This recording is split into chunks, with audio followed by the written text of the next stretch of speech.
Arquitecto por la Universidad de Buenos Aires, Alberto Petrina se desempeñó como investigador del Instituto de Arte Americano e Investigaciones Estéticas Mario J. Busquiazo.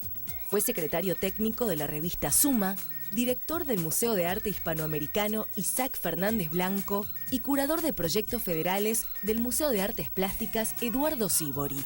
A lo largo de su amplia carrera profesional, Petrina ha desarrollado una destacada tarea de valorización, protección y difusión del patrimonio cultural argentino y latinoamericano, como lo hizo en la televisión pública a través del ciclo Patrimonio y Nación, Memorias del Futuro.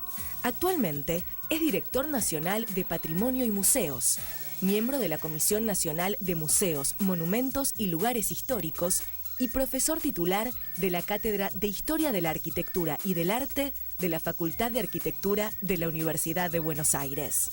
Señoras y señores, con nosotros, Alberto Petrina. Bienvenido. Gracias. Bueno, espero que tu espíritu crítico arquitectónico no nos juzgue la escenografía. No, está muy buena, es neutra, así que... Bien.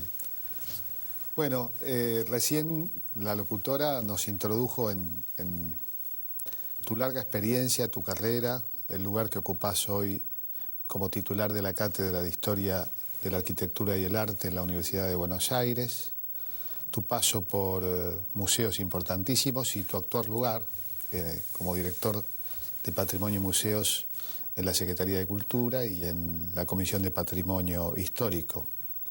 ¿Cuándo descubriste que querías ser arquitecto y por qué?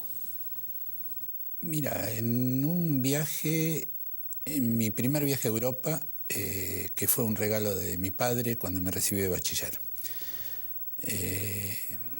Allí, de algún modo, ya tenía una inclinación muy fuerte por el dibujo y por la historia, que es lo que finalmente va a coincidir luego, lo que me va a llevar a la cátedra de la UBA.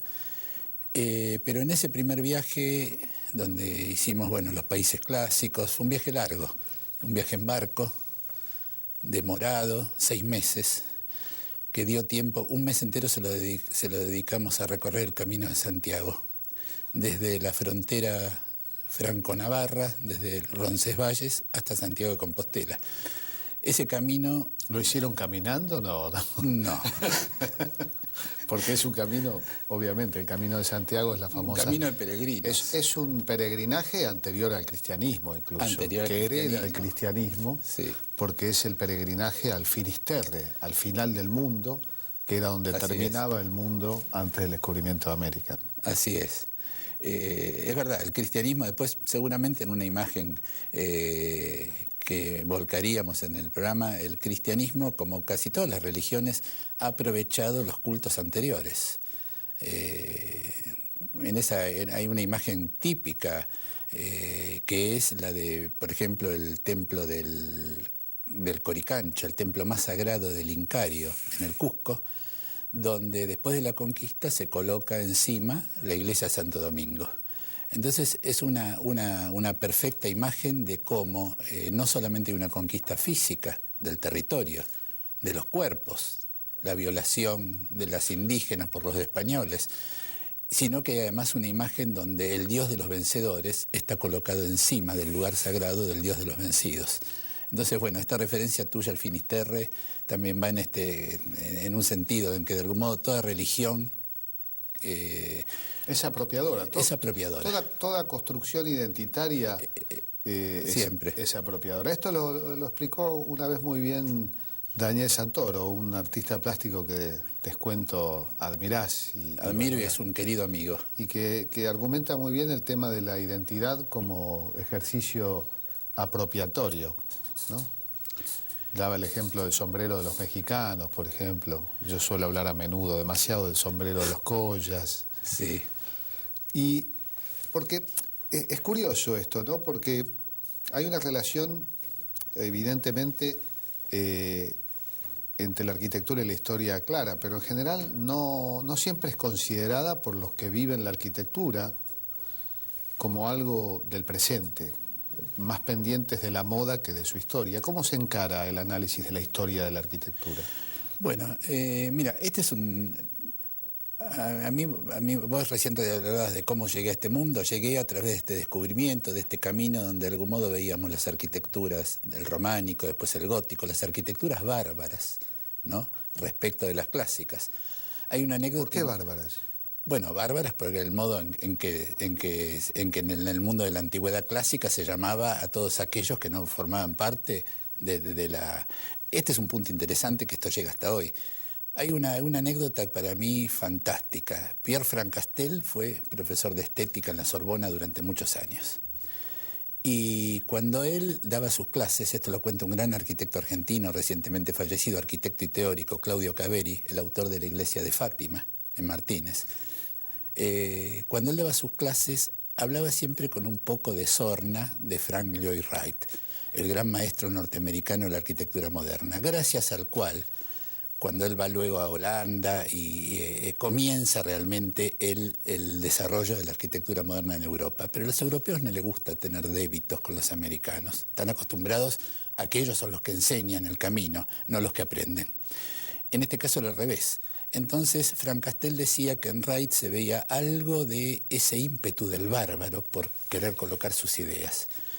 Y desde lejos, no en aquel momento, en sus libros, nuestro Claudio Caveri le contesta: sí, monsieur Francastel, Wright era un bárbaro, como eran bárbaros los francos que edificaron sus catedrales románicas y góticas en contra de la tradición romana. Era un poco la lección de que todo pueblo, cuando nace y tiene que firmar su cultura, en fin, la idea freudiana, siempre debemos matar de algún modo al padre, ¿no?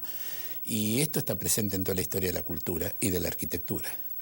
Esta relación entre historia y arquitectura lleva también a una relación entre política, historia y arquitectura también, ¿no? Directa. Para nosotros fue una pelea muy larga. ¿Cómo llegó a la historia de la arquitectura? Pero primero trabajé varios años como en la práctica arquitectónica. Llegamos, en fin, nos ayuda enormemente la dictadura cívico-militar del 76, cuando nos expulsan de todas nuestras cátedras.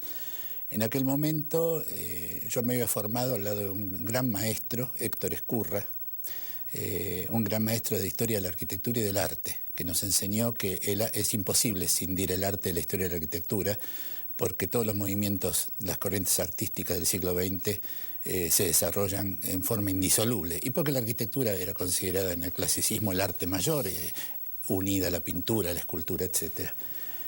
Esta formación, que fue para mí determinante, nos llevó a formar una primera cátedra con mi compañera y amiga de toda la vida, Coco Larrañaga, la actual directora del Museo Sívori. Una cátedra de arquitectura argentina. Y acá me voy acercando a tu pregunta. Tuvimos que liberar una batalla para que se creara una cátedra electiva, no en la matrícula obligatoria, de arquitectura argentina, porque en Buenos Aires había que explicar, había cátedras de todo tipo.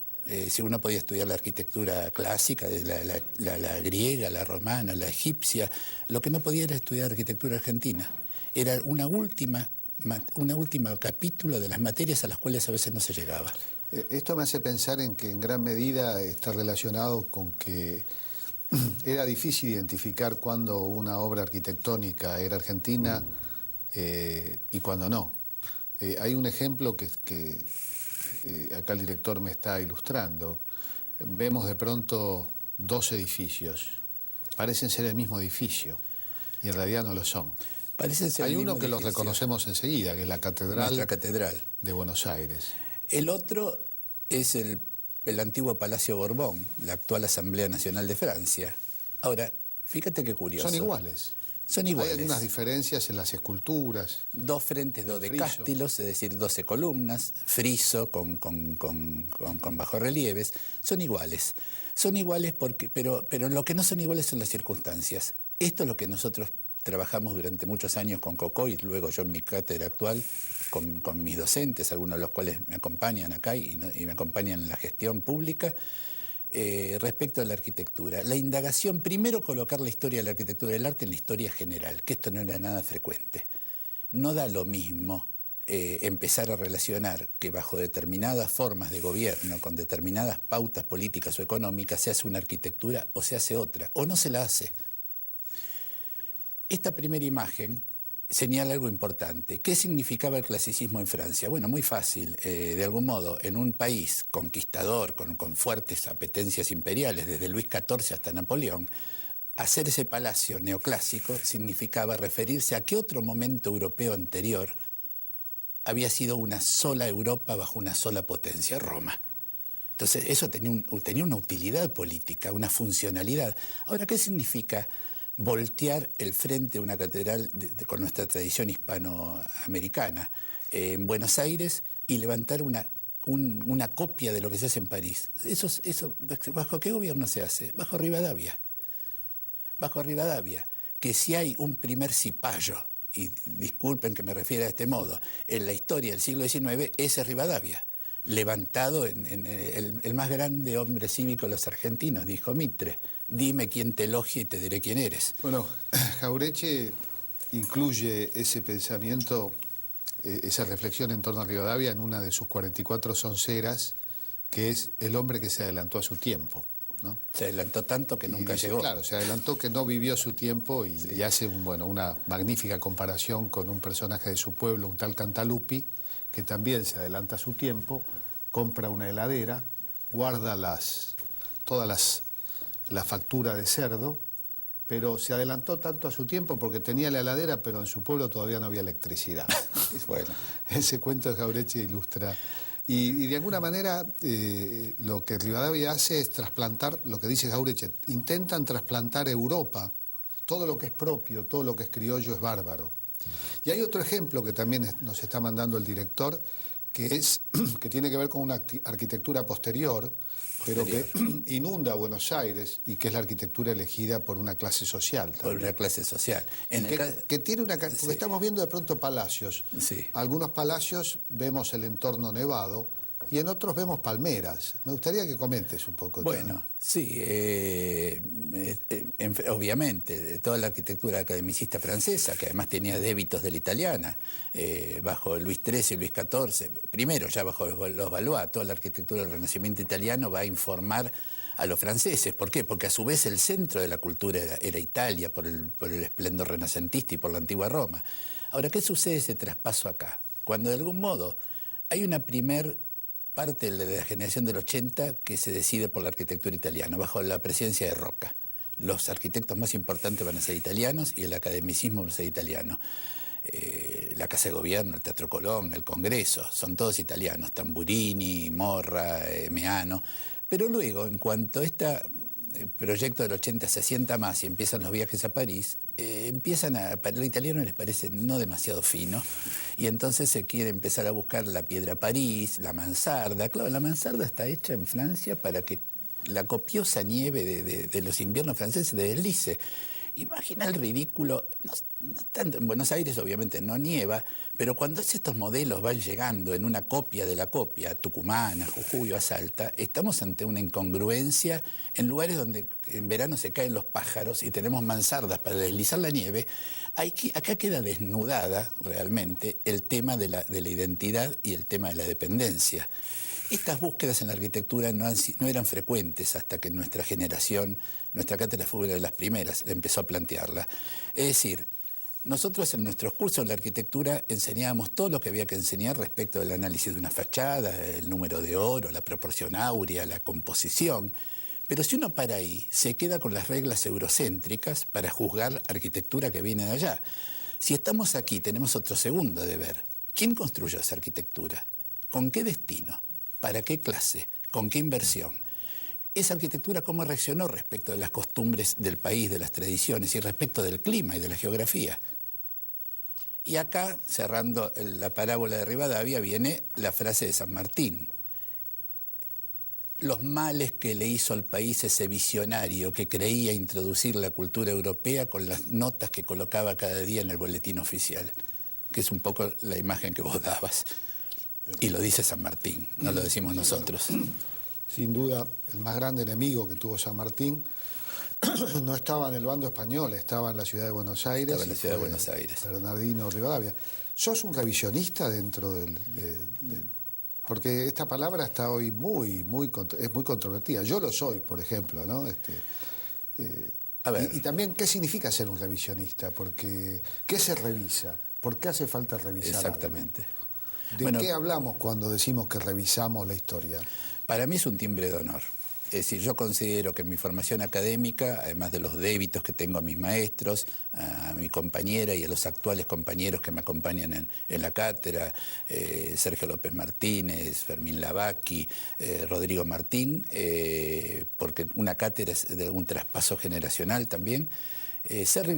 Nosotros nos consideramos que fuimos de los primeros revisionistas al aplicar el revisionismo, las reglas del revisionismo, el ímpetu del revisionismo al campo de la historia de la arquitectura y del arte, que de otro modo hasta ese momento era un mero, era aplicar instrumentos generados en otro sitio, arquitecturas que eran copiadas acá, sin hacer la disección crítica de cómo eran aplicadas acá y qué significaba esa aplicación. Por ejemplo, hay imágenes que lo muestran claramente y que para mí hablan más que 1000 palabras. Mientras nuestra generación del 80, en su segunda etapa, en la etapa de cierta disolución, comienza a edificar palacios franceses, bueno, es un mérito, ¿no? Lo que a los Luises les llevó 200 años acá son 20. Tuvimos Luis XIII, Luis XIV, Luis XV, Luis XVI, la regencia, la revolución, en apretados 20 años. Tal era el afán para que esta ciudad se transformara en una copia de París. Claro, porque cuando uno va a París y de pronto ve un edificio del estilo de los edificios, no hablemos de los palacios, estamos viendo imágenes del Palacio, si no me equivoco, el Palacio San Martín. El Palacio San Martín está atrás, arriba, y el Palacio Paz debajo. Y que además, hago una digresión. Acá funciona bien lo que es el revisionismo, porque precisamente estás analizando un edificio, los criterios con los que se construyó, y lo estás comparando en tiempo histórico con, uno dice, ¿cuál es más viejo? ¿El edificio de Estados Unidos, de New York, que está a la izquierda de la pantalla, o el edificio argentino, el Palacio Anchorena, Palacio San Martín, de la derecha? Inmediatamente uno piensa que es mucho más viejo el Palacio de la derecha. Y lamentablemente no. El edificio a la izquierda, que es de la Escuela de Chicago, que es de Sullivan, es un edificio de 1899, Jorge. Y el Palacio Paz es de 1912 y el Palacio Anchorena 1908. Entonces, pero acá me interesa marcar otra cosa. ¿Qué significan? No solo que es 10 años antes, es la actitud. En ese momento, los exégetas del neoliberalismo siempre nos recuerdan ese momento de esplendor perdido de la Argentina, en que era quinto o sexta país del mundo por su ímpetu económico, un lugar atrás de Estados Unidos y de Inglaterra y adelante de todos los demás. Lo que no dicen, por ejemplo, un célebre, el que siempre mantiene esto es el inefable Marianito Grondona, ¿no? Que siempre habla de la República. El centenario, el glorioso centenario, poniendo el glorioso centenario. Exactamente. Lo que no dice Mariano Grondona es que la pérdida de esta fuerza de la Argentina no proviene por la llegada de la chusma, porque en el fondo ellos, sin decirlo así, lo están aclarando. La llegada de don Hipólito Yrigoyen primero, que trae a los hijos de los gringos, y ni digamos de Perón y Evita, que trae a todos los cabecitas negras del interior, y se acabó mi viejo, la Argentina que vale la pena vivir. Bah. Ellos que admiran tanto el primer mundo y a los países centrales, no se dan cuenta de que mientras acá se edificaban estos palacios, que hoy día obviamente forman parte de nuestro patrimonio, que quede claro. Los queremos mucho. Los queremos mucho y los cuidamos mucho. Acabamos de restaurar el Museo Nacional de Arte Decorativo, ex Palacio Errázuriz Alvear. Pero estamos haciendo revisionismo. Estamos haciendo revisionismo analítico. Los Estados Unidos, que es un país realmente que jugó su capitalismo en serio, mientras desarrollaba esos edificios, desarrollaba la industria del acero, la del ascensor, la de los vidrios, y empezaba a separarse de quinta o sexta potencia del mundo. Y nosotros desarrollábamos la importación, palacios que se traían ya con el plano hecho y hasta el último de los ladrillos, las mayólicas y las cerámicas, venían en el barco a tal punto que hay algún palacio que se armó aquí al revés. Se armó aquí al revés. René Sargent, que es uno de los grandes arquitectos franceses, nunca pisó Buenos Aires, Luis Horté tampoco. La mano de obra italiana, esa bajaba de los barcos y se quedaba, pero bueno, fuera de eso el hierro venía de afuera, las pizarras para las manzanas, en fin, son dos proyectos de país y ahí se ve claramente a dónde fue a parar uno y a dónde fue a parar otro. Creo que es magnífico esto, porque yo siempre digo, ¿no? Analizar la historia no lo podemos ver a Rivadavia, no podemos ver a San Martín, no podemos ver a Güemes, no podemos ver a Chacho Peñalosa, pero que en las paredes y en los ladrillos podemos ver a la historia aquello que ha quedado de la historia. Y me parece que esto nos sirve para entender esta dialéctica entre lo que es una historia oficial, no la de un gobierno, sino establecida oficialmente a lo largo de décadas, y lo que es el espíritu crítico que la revisa. Vamos a una pausa y seguimos hablando con el arquitecto Alberto Petrina.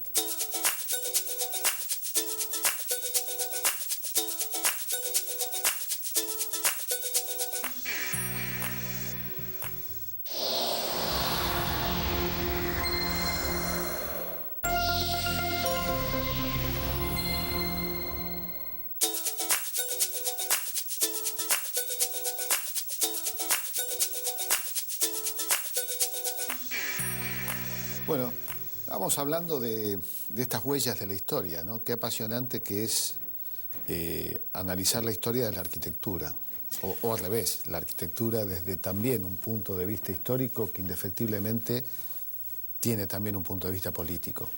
Y además, mira, yo siempre empiezo mis clases, en los cursos iniciales tenemos una cátedra numerosa, unos 300 alumnos, o sea que cuando una clase inicial son 300 alumnos, cuando reunimos los tres niveles, historia 1, 2 y 3. Hay una frase del premio Nobel y gran poeta mexicano Octavio Paz que para mí es clara, es una frase deslumbradora, que es que la arquitectura es un testigo insobornable de la historia. Y esto hace, vos podés tener una muy buena dialéctica, como vos señalabas recién, a favor, en contra, podés ganar una discusión, pero la arquitectura está ahí.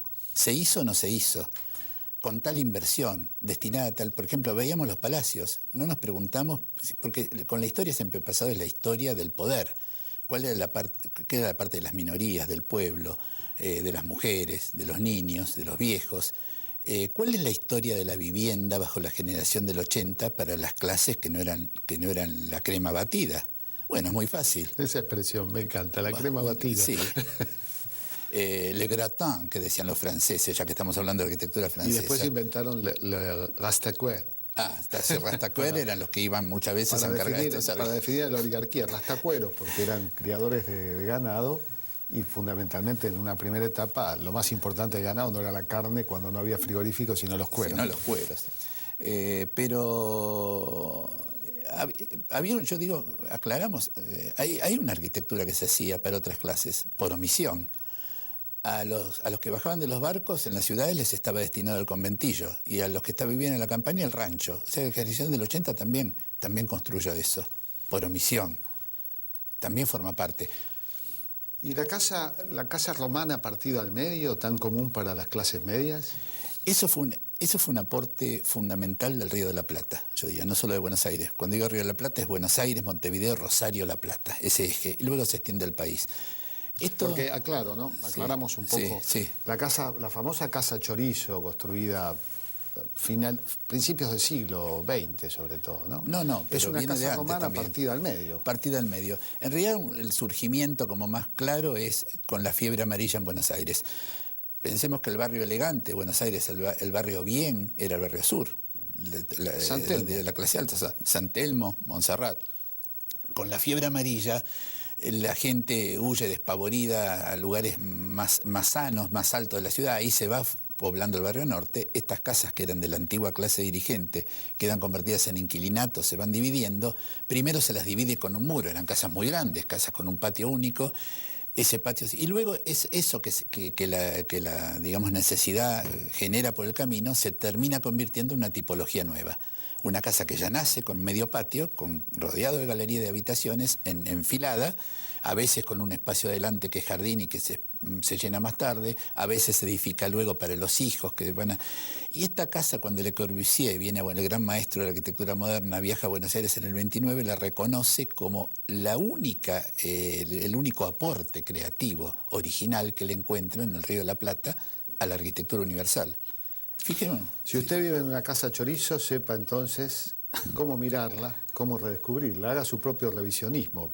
Yo creo que muchas personas viven en un lugar y no se han detenido a observar ese pedazo de historia. Yo nací en el barrio de Flores, en una casa muy humilde, que todavía vive mi madre y que está mejor que cuando yo era chico, gracias a los aportes, las reformas, en un edificio construido en los años 40, y me acuerdo con mi amigo Mario Porto, lo llamamos, vivía el que lo había construido, de un hombre muy grande en los años 50 ya, y lo llamamos el Empire Pozzi, que era el apellido del constructor, ¿no? Y eso nos permitió ver un poco la historia de ese edificio, por qué se construyó de un modo en esa época y las razones por las cuales el edificio tenía esas características. Pero vos sos también, analizás en tu cátedra la historia del arte. Estábamos viendo recién un cuadro de Petoruti y uno de Picasso. Claro, es interesante. Petoruti estuvo en París cuando había que estar, en el momento de desarrollo de toda la escuela cubista. Y con esto que voy a decir no estoy discutiendo la calidad inmensa de un gran pintor que tuvo Petoruti, que luego él va a desarrollar en la Argentina una visión más propia, más personal. En aquel momento él se deslumbra con Picasso y de algún modo en estas imágenes lo que se ven los tres músicos de Picasso y de Petoruti es el deslumbramiento que lleva al facsímil. En cambio, al mismo tiempo, ¿en qué punto es plagio y en qué punto es cita? Bueno, la historia del arte, la cita en las últimas décadas es casi más importante que la originalidad. Pero bueno, dejemos esto entre paréntesis, porque es muy largo. A mí lo que me interesa marcar, que había gente con otras formaciones y con la misma calidad, por ejemplo, Rivera. Rivera también estaba en París en ese momento, en el mismo momento que estaba Petoruti, y también era amigo de Picasso. Rivera, sin embargo, si bien trabajó en la escuela obviamente del cubismo, tiene otra vuelta de tuerca.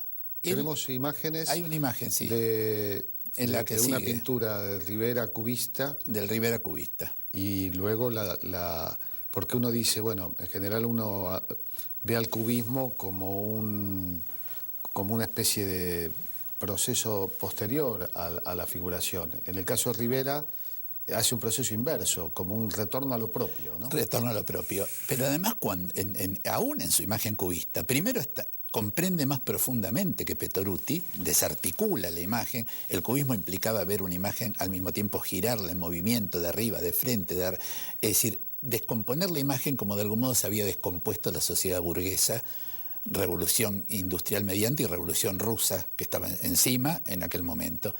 Pero Rivera, en México hay un detallito, en 1910 estalla la Revolución Mexicana, 7 años antes que la rusa. Es una revolución siempre no considerada con el mismo, claro, en una revolución latinoamericana lo nuestro siempre está colocado detrás.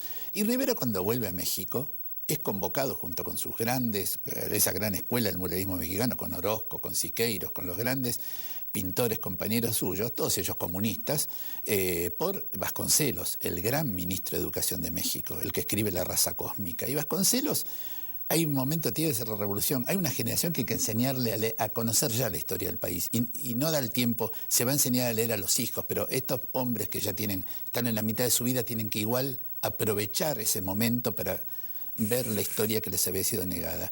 Y Rivera deja el cubismo y se convierte de vuelta en un pintor figurativo porque tiene que mostrar la historia de México, tiene que mostrar la masacre de la conquista, tiene que mostrar las mentiras de esa civilización que solamente había venido a donar una religión, una lengua y también donó cosas, pero al mismo tiempo los claroscuros de esa conquista brutal. Y eso lo va a mostrar en sus grandes murales, en el Palacio Nacional, en el Palacio de Cuernavaca.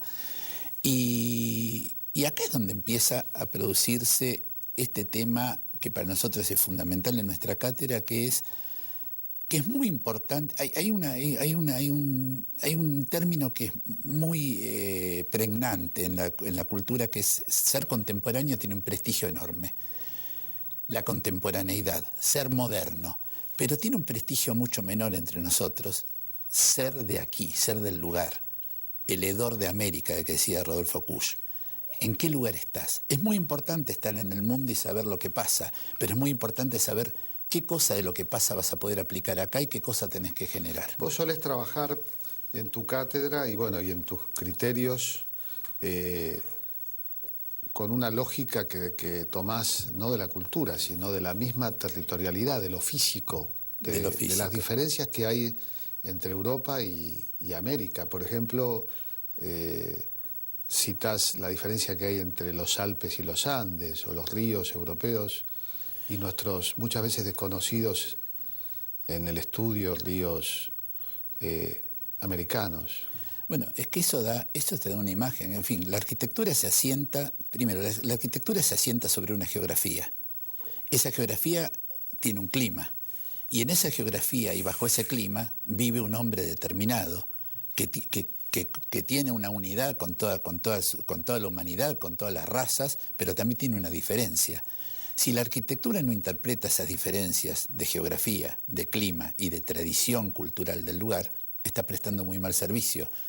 ¿Cómo voy a hacer? Hay una imagen que se ve donde se ven los Pirineos y los Andes, o la cuenca del Amazonas o la del Ebro en España. No es lo mismo edificar en un país que tiene el tamaño de un continente como Brasil, tamaño que le ha dado determinadas características geopolíticas a esa especie de... Fue un imperio, y en algún sentido lo sigue siendo, ese destino imperial, entre comillas, que tienen países como Brasil, como Rusia, como China, no es el mismo que el que puede tener Suiza o Liechtenstein.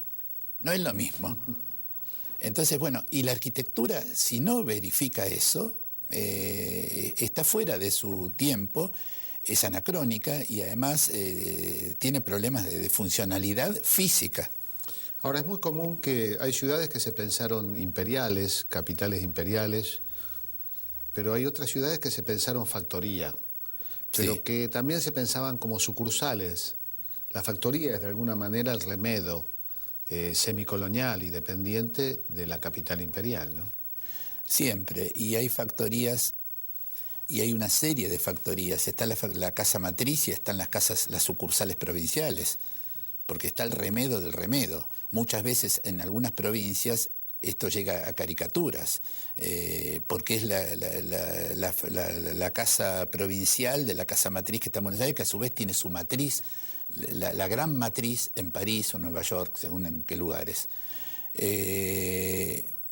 Y hay ciudades que se pensaron, como vos planteabas muy bien, imperiales. San Petersburgo en Rusia, Washington en América. Sí, San Petersburgo se construye íntegramente como capital imperial. Íntegramente, bajo el ímpetu de Pedro I. Y Brasilia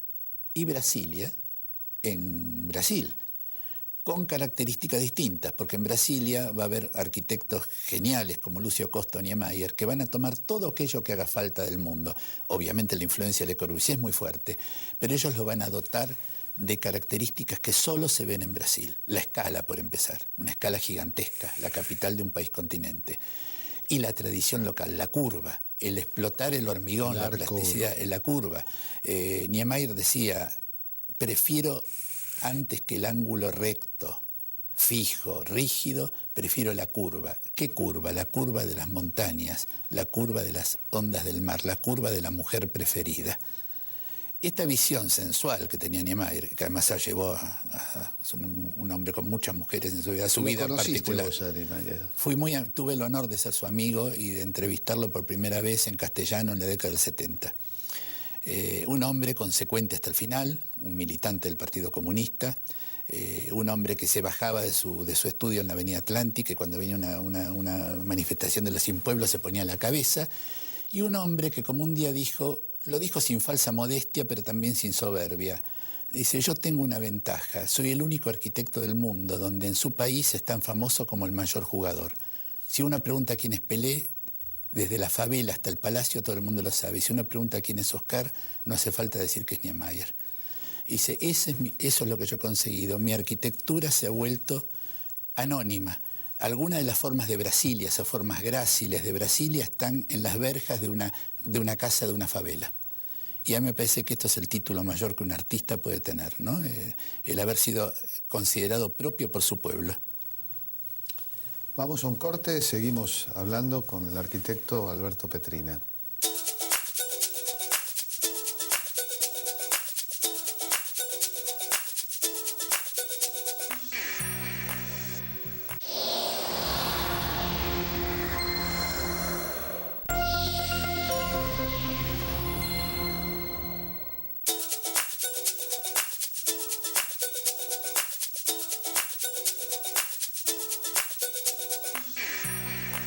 Estamos mirando dos pinturas, ¿no? Una de Daniel Santoro a la derecha y otra de Marcia Schwartz. Esto seguramente te invita a alguna reflexión.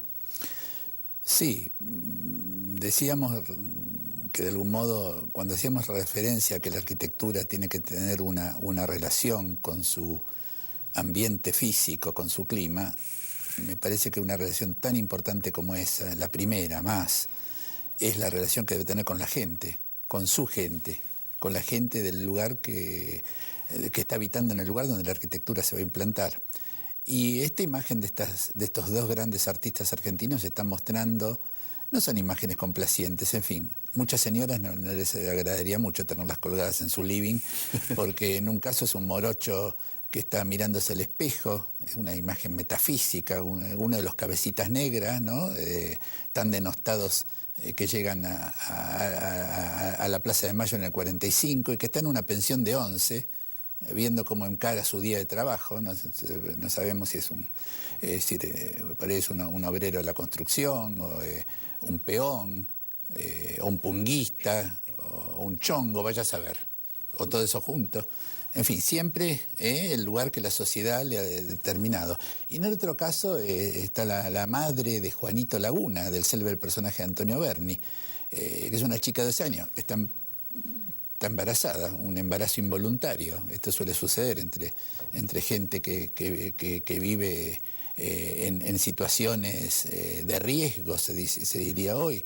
¿Y quién la tiene de la mano?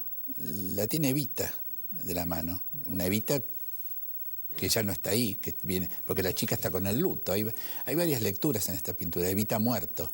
Y atrás hay columnas de humo, porque la Plaza de Mayo ha sido bombardeada salvajemente, previa a la caída, para desalojar a un gobierno popular, el del general Perón, salvajemente bombardeada en 1955. No tuvimos un Picasso en ese momento, pero lo tenemos a Santoro hoy. Una reflexión. Bueno, hemos participado, vos, yo, sobre todo vos, de algunas polémicas en torno a políticas culturales. Una editorial de un periódico más que centenario acusa a las políticas culturales que compartimos y de este gobierno como facciosas y compara políticas referidas a decisiones tomadas en museos argentinos, en particular el Museo Histórico, como comparables a la banda de los cuatro de Mao Zedong, a Stalin, también se nos compara con Goebbels, si no me equivoco. Con la política hitleriana. Sí, es curioso porque acá no tuvimos ninguno de esos. Acá no estuvo Mao Zedong, acá no estuvo Stalin, acá no estuvo el nazismo. Acá lo que tuvimos fue a Videla. Tuvimos también a Uriburu en 1930.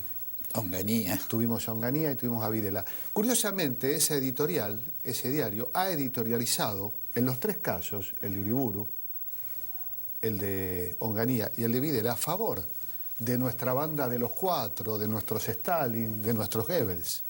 Y con el dedo largo que caracteriza a quienes se creen dueños de la cultura, nos señalan a nosotros por una decisión terrible, autoritaria, avalada por la Constitución Nacional, que es determinar quién va a presidir un museo. Vos has respondido. Sí, respondí en una carta. Que hay que reconocer pública. que el diario que tiene una posición antagónica al gobierno publicó tu carta. Esta es una vieja... primero es la verdad que la forma que está encarado el tema, a mi juicio, primero es anacrónica, es una discusión vieja. Es curioso que hasta el día de hoy se discuta, por ejemplo, en ese mismo editorial a que te referís, nombrémoslo, en el diario centenario de Mitre, en La Nación, se hace referencia a que la presidenta de la República tardó en decidirse con el envío a Venecia y que se decidió por una gran artista, ellos lo colocan porque no pueden desconocer a Nicola Costantino, que es una gran artista, conceptual además, realmente conceptual, pero que lamentablemente se deja el tema que toma Nicola Costantino se lo ve a Perón y se habla de cómo tomar un tema subalterno, secundario o menor para el gran arte universal. Ya acá entonces estamos en una idea, yo diría, decimonónica, ni siquiera decimonónica, los impresionistas le llevaban 100 años. Es una cosa increíble. O sea que un tema como el de Eva Perón, que si hay una de las figuras universales que tiene la Argentina, esa es Eva Perón, no puede ser tomado por una artista argentina porque implicaría una elección partidaria. Es una locura completa. La mitad del arte occidental no existiría si esto fuera así. Artistas como Carlos Alonso, que han pintado, que realmente yo lo considero uno de los grandes artistas vivos de la Argentina y del continente, que han volcado el horror de los años de una dictadura genocida a través de su arte, tampoco puede, es un arte entonces que político. ¿Y qué significa esto? Que está contaminado de que, bueno, claro que es más tranquilizador si yo hago una instalación con una hortaliza, una rueda de bicicleta y un condón usado y digo que, bueno, esto tranquiliza a todo el mundo, porque es un gesto de supuesta ruptura, como decir, de transgresión. Pero absolutamente inofensivo. Absolutamente inofensivo. Vamos a ir a alguna pregunta del público que nos acompañan de la Facultad de Arquitectura, de Resulta Familiar, la Cátedra de la UBA, de la UADE, de Gestión de Medios y Entretenimientos, de Tamaba, de Mundo Villa, como tantos otros días, y de la Universidad de La Plata, de la carrera de Comunicación. Primera pregunta. Sí, acá. Bueno, yo soy Francisco, soy estudiante de Arquitectura en la Universidad de Buenos Aires, y quería preguntarle al arquitecto qué aspectos considera que la arquitectura argentina debería recuperar o bien reafirmar para poder reencontrar sus lazos con la identidad nacional para construir una nueva arquitectura. No sé si es una búsqueda tan directa o tan dirigida. La identidad es un tema en un país de inmigración, y de habitantes previos a la inmigración, como es el nuestro. Es un tema complejo y que se va construyendo de distintos modos. Y de hecho, hoy lo señalaba de algún modo Jorge, la ciudad de Buenos Aires es un caso claro de todo este espejo. Creo que nuestras identidades son varias. Lo importante, me parece lo más importante, es que no haya una única forma identitaria que detente las reglas de lo que debe ser o no en la historia de la arquitectura, del arte y de la cultura. Además, no hay una forma superior a otra, como no hay una raza superior a otra, como no hay una cultura superior a otra. Entonces me parece que es muy importante, esta es una primera regla para trabajar en un sentido positivo en el tema de la identidad respecto a la arquitectura y el arte. Otra pregunta. Sí, acá. El arquitecto se define como revisionista de la historia de la arquitectura y para quienes hemos leído mucho y estudiamos la historia de la arquitectura, hay un punto que es interesante revisionar y me consta que usted lo ha hecho, que es la arquitectura del primer peronismo. ¿Cómo ha sido que se pudo invisibilizar semejante obra que se hizo entre 1946 y 1955, que prácticamente, excepto algunos casos, no figura en ninguna historia de la arquitectura de este país? Bueno, eso es fácil de ver. Te voy a empezar a contestar con lo que pasa hoy, con la arquitectura contemporánea, porque esa arquitectura que hizo el peronismo es arquitectura moderna, como se la... ¿Cuál es la información que llega por los grandes medios a la gente respecto de lo que contemporáneamente se está haciendo en este momento, solamente en materia de patrimonio y de arquitectura ligada a la cultura en todo el país? Yo me acuerdo que cuando se inaugura el gran Centro Cultural Julio Leparc en Guaymallén, Mendoza, un centro que capitales latinoamericanas y aún europeas no tienen por su envergadura, por la inversión hecha, por la generosidad de los espacios, por el lugar donde está incluido, que es un lugar, digamos, complejo, no está en el centro de Mendoza, se lo lleva a un lugar, digamos, de borde. Me acuerdo que justamente en La Nación sale en una página par, es muy importante en qué página están las cosas, con lo que hemos sido editores, no una par que una impar, en una columna donde se habla del centro Le Parc. No se habla de la inversión inmensa hecha por los gobernadores Jaque y Pérez, no se habla del apoyo de La Nación, no se habla de que es una obra del Estado, como no se habla del centro del Bicentenario en Santiago del Estero, de la Casa de las Culturas en Chaco, del Museo del Bicentenario en la Casa Rosada, con el salvataje del mural de Siqueiros, de la obra gigantesca que va a quedar con el nuevo centro del Bicentenario Presidente Kirchner en el antiguo Correo Central, que va a implicar, es decir, esos mismos diarios que hablan de las glorias de la Biblioteca Nacional de Francia que deja un Mitterrand o del centro que deja Pompidou y que marcan una presidencia, están obviando y desconociendo las arquitecturas que en este mismo momento se están haciendo y que son sin duda patrimonio por su calidad arquitectónica del siglo XXI. Entonces imagínate en la misma línea que alguien que en aquel momento produce una masa construida que equivale a toda la hecha por la generación del 80 hasta 1946, hablamos desde Roca, desde la segunda presidencia de Roca hasta Perón, hecho en apenas 9 años, con el ímpetu y con el énfasis social que pone la Fundación Eva Perón sobre esas obras. Bueno, si la prensa estaba diciendo, hablaba de un tirano prófugo, de una dictadura siniestra, de la segunda tiranía, obviamente no podía al mismo tiempo colocar a la vista lo que esa segunda tiranía había hecho en materia de vivienda, salud, educación, cultura, deporte, porque el discurso hacía agua. En nuestro país, lamentablemente, la situación de desaparición no se ha limitado al genocidio, se ha limitado, si en todo caso es el emergente más trágico. Las desapariciones se dan en el verdadero campo de lucha, que es el campo de la cultura. Entonces hay cosas que no existen, hay escritores que son borrados, como Marechal, por haber tenido nada más que el pecado de ser peronista, un escritor que está colocado al lado de cualquiera de los otros. Pero bueno, no hay semana en la cual en estos medios no se hable de Borges, de Victorio Campo, de Silvino Campo o de Bioy Casares. Díganme ustedes, hagan el ejercicio de seguir cuántas veces se habla de Marechal o de Jauretche o de Scalabrini Ortiz. Sí, bueno, ¿cuántas veces se menciona determinada gran exposición en el Museo de Bellas Artes diciendo que este museo depende de la Secretaría de Cultura de la Nación, o sea, del Gobierno Nacional? Y que los fondos y que los está proponiendo. Se suele hablar del circuito, del gran circuito cultural de la capital federal y se entremezcla todo como para que parezca en ese relato que es una política de la ciudad de Buenos Aires y no de la nación. Pero estos patrimonialistas son muy curiosos porque forman parte de una línea que tiene una tradición patrimonialista muy interesante. Por ejemplo, la Casa de Rosas, ¿no?, que fue dinamitada. Dinamitada. Y lo mismo por el Palacio Alza Unzué, digamos. El Palacio Alza Unzué, que respondía arquitectónicamente al modelo europeo, como lo vimos hoy, bueno, bastó que lo habitaran Perón y Evita para que también lo dinamitaran. O sea, estamos hablando de hacer desaparecer edificios por razones políticas. Esto en Francia ocurrió también con algunos edificios, pero yo siempre digo, los franceses decapitaron a María Antonieta y a Luis XVI, pero nos dejaron Versalles, ¿no? Nos dejaron el Louvre y nos dejaron... acá había que dinamitar. Y esto creo que es una verdadera, más que una metáfora, es un ejemplo cruel de estos que tienen el dedo largo para acusar y para defender.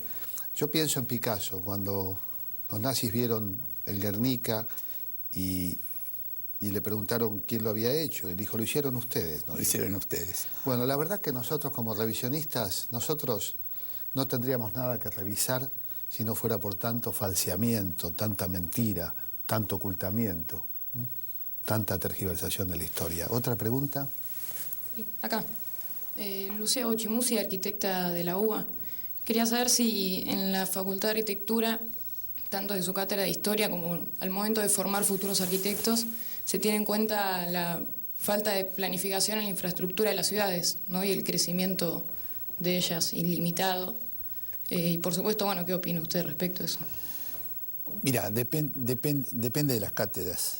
Es decir, la Universidad de Buenos Aires, como toda universidad pública, tiene el país vive en este momento uno de sus momentos de libertades más irrestrictas, en todos los sentidos. pese a los mensajes deplorables que hay en determinados sectores de la prensa. Y esto sucede en la Universidad de Buenos Aires.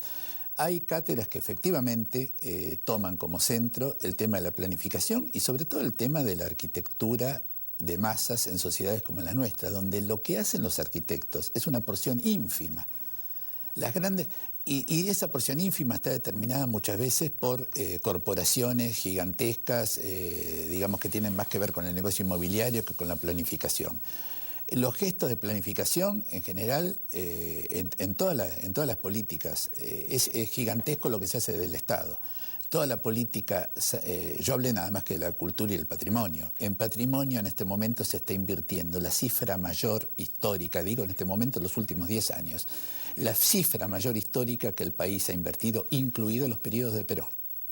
Estamos hablando de cifras inusuales. Y de hecho de gestos, además, como decirte, simbólicos. La primera licitación que firma el presidente Kirchner, el presidente Néstor Kirchner, es la restauración de la Basílica de Luján. Vos me dirás, un edificio importante, sin duda, un edificio de nuestro neogótico, pero además un edificio importante para el imaginario colectivo. Por lo menos, incluso para el imaginario que va más allá del imaginario confesional católico. Digamos, un lugar de peregrinación y un lugar mítico. Entonces, esto está señalando líneas. Lo mismo la política en materia de vivienda, en materia de hospitalaria. En la provincia de San Juan se ha terminado un hospital que tiene un nivel de complejidad donde ningún sanjuanino debe ser derivado ya a la capital porque el Hospital Rawson cubre todo esto. Esto no es nada más que retomar las políticas que en esta materia habían Perón y Evita ejecutado con el Plan Carrillo, el ministro de Salud más grande que tuvo este país. Pero fue necesario que el país se hundiera. Es muy fácil, cuesta mucho generar estas políticas y es muy fácil destruirlas. La Argentina demolió toda la política industrial del peronismo y ha costado enormemente, llevamos 10 años reconstruyéndola. Y cuando te hablo de demoler, les voy a dar un solo ejemplo. En este momento se habla mucho de aerolíneas. En 1948, la Argentina, bajo el general Perón, la fábrica militar de aviones fabricaba 28 prototipos de aviones, desde aviones caza, aviones sanitarios, y Embraer no existía. Embraer nace en 1968, 20 años después, por la política de desinversión. Aclaramos, Embraer es la fábrica brasileña del Estado de aviones, ¿no? Por la política de desmonte de la industria nacional, que empieza en el 55, que continúa con las dictaduras de Onganía y Lanusse, que continúa luego, que llega a su perfección bajo la dictadura, cuando un secretario de Estado, Estrada, decía que era lo mismo fabricar caramelos que acero, y que culmina, y que luego también continúa aún con un gobierno constitucional de nuestro signo, de nuestro signo entre paréntesis, como el de Menem, eso que llevó a construir, que costó construir en una década, se demuele. Hoy día Embraer le ha vendido, Aerolíneas le ha comprado 20 aviones a Embraer que no existían en el 48, existieron en el 68, porque Brasil, aún bajo sus dictaduras militares, supo salvaguardar sus intereses nacionales. Y esto es entrar a un terreno que sería inmenso, que es el rol de las burguesías, supuestamente nacionales. Como las burguesías capitalistas tienen un rol en determinado lugar y otro en otro.